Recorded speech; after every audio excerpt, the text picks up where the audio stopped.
ఒకప్పుడు అడవిలో ఒక నక్కల గుంపు నివసించేది. వాటిలో టాబీ అనే ఒక నక్కకు చాలా అందమైన తోక ఉండేది. టాబీ తన తోక వల్ల చాలా గర్వంగా ఉండేది. ఒకరోజు టాబీ నీరు తాగేందుకు సమీపంలోని చెరువుకి వెళ్ళినప్పుడు అక్కడ ఒక ముసలి దాని అందమైన తోకను పట్టుకుంది. ఎలాగో టాబీ తప్పించుకుంది, కానీ తన తోకను కోల్పోయింది. టాబీ చాలా బాధపడింది మరియు మిగతా నక్కల అందమైన తోకలను చూసి అసూయపడేది. అప్పుడు తను మిగతా నక్కలకు ఇలా చెప్పింది, మిత్రులారా, మీకు తెలుసా, ఈ తోకలు మన శరీరానికి పనికిరాని అధిక భాగం.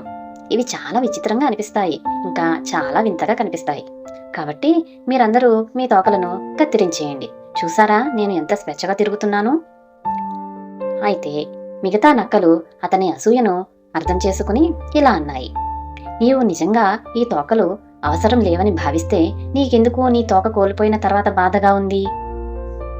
ఇలా అనగానే టాబీ సిగ్గుతో అక్కడి నుండి వెళ్ళిపోయింది. నీతి: మన దగ్గర లేనిది ఇతరుల వద్ద ఉన్నందుకు అసూయతో అది వ్యర్థమని అనకూడదు.